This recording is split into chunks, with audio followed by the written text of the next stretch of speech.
Ayun mga kaibon, medyo kakabakaban na tayo ng konti. nagsisimula na ang judging. Kanina nagkaroon ng ng pre-judging. Ang mga judges ang ginawa, kumbaga tiningnan nila kung tama ang pagkakalagay ng mga ibon sa kategory. So nililipat-lipat nila yan para naman na kumbaga magkaroon ng fairness, kasi kawawa naman di-disqualify kung nagkamali ng paglagay sa kategory, no? So nandito po tatlong judges natin, si Julius Contreras, Jerry Gakayan, tsaka si Cesar Francisco. Naku, mga batikan judges na to, ha. Ay sisilip tayo ng konti pero hindi tayo pwede lumapit. Dapat hindi nadidistract ang mga judges. Tatandaan, ha, hindi dapat sila nadidistract at wala silang dapat nakakausap, in fairness sa lahat, ha. Pero pinagbigyan tayong medyo nasa malayo lang para makita kung paano sumisipat-sipat sila at kung ano mahalaga. Mahalagang tinitingnan nila, ha. Ayan. Ayan mga kaibon, ha. Marami tayong matututunan dito. Marami mga baguhan na dapat talagang matuto din naman. Nandito tayo nauna kay Julius Contreras, ha. Julius Contreras. Ayun mga kaibon, sinisipat-sipat niya, ha? Ayan, hindi tayo pwedeng lumapit, pero iniisa-isa nila yan.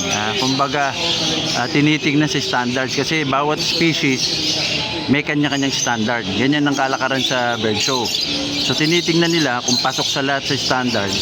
Tapos titingnan din nila yung overall health ng ibon. Ito sinisipat-sipat ni Julius Contreras ngayon. Itong Lovebirds 1, itong Rosicolis. Nakalagay dito Lovebirds 1, all pitch face. Ayun, alam niyo ang gaganda ng mga Rosicolis ngayon. Malalaki din ang sukat, ha, at yung mga tayo. Kadalasan itong mga Rosicolis, ito yung mga hindi nahihiya, Ibig sabihin sanay sa tao. Pero marami na rin ganung iba't ibang klaseng species. Lalayo tayo ng konti para hindi ma-distract si Judge Julius Contreras. Ang kategory nila all pitch face saka all orange face sa Lovebirds 1. Binibigyan niya ng pagkakataong patayuin sa perch, kaya sinusundot-sundot nila. Ayan, sinusundot-sundot niya. Kasi malay ba natin, ang ganda palang tumayo, medyo nahiya lang ng konti. Pero pagka ayaw pa rin, isang sundot, dalawang sundot, di pa rin tumatayo, pinababayaan na nila. Pero binibigyan nila ng pagkakataon na yan, kaya niya sinusundot-sundot. Para makita niya talaga kung ano yung tayo at overall conditioning ng ibon. Yun, napatayo niya yung isa. Kaya mga kaibon, dito naman tayo kay Jerry Gakayan. Ayun, dito tayo malapit. Naghati-hati sila ng kategory para hindi maubos ang oras, kung tatlo sila sa bawat kategory. So may mga specialization ng bawat judges. So dun sila ngayon naka-assign. Ito si Jerry Gakayan. Ayan, hindi tayo pwede lumapit.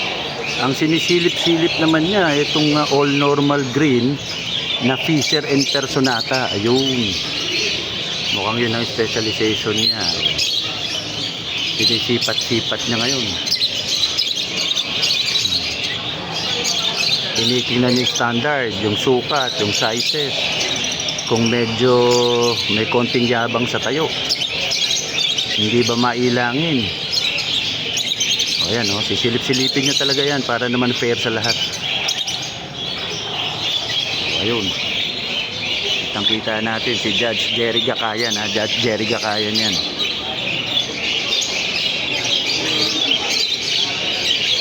African Lovebirds naman dito. Tingnan naman natin si isang batikang mga judge din, si Cesar Francisco naman.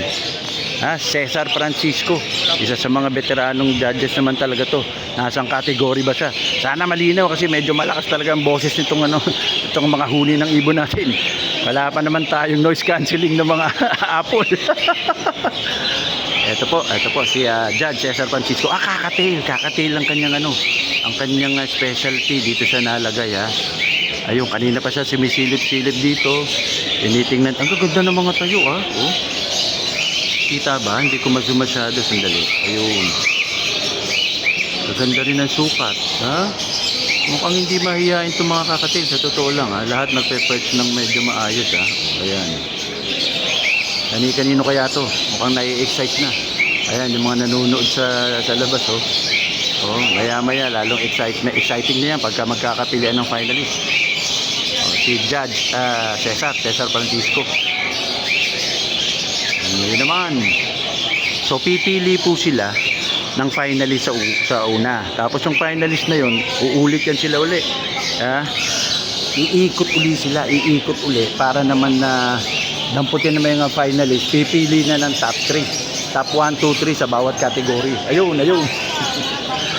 Pag pumalo na sa top 1, 2, 3 yung category, nako po, ayan na, exciting na. Nandyan na lahat yung hindi na mapakali yung mga nag-entry. Ito mga parakit naman. Bajerica naman to. Pero ito yung parang sukat ng wild type badge sa wild. Maganda rin parakits ang usual na tinatawag nila. Mga dominant and recessive 5 naman yung mga nandito. Ito modern Bajerica. Alam niyo naman ang mga sukat ng modern Bajerica. Lalaki ng gray, may yellow face, may normal. Ito ano ba to? All hen.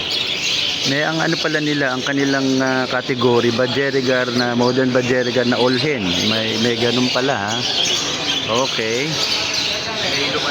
Yan po mga kaibon, mamaya makakatsempo tayo, makapag-interview tayo ng isa o tatlong judges. Tingnan natin kung ano yung pumapasok sa isip nila habang sinusundot-sundot nila habang sinisipat-sipat nila. Sa totoo lang po, hindi ganun kadali ang mag-judge. Nako po, masisisi ka pa or everything and anything, pero sila ang susi dito sa bird show. Teka, lapit ko na yata. Lapit na mukha ko para marinig. Ilan muna. Mag-interview pa tayo ng iba bang mga officers para mapaliwanag sa atin ang kalakaran ng bird show. Salamat. Sa la vista.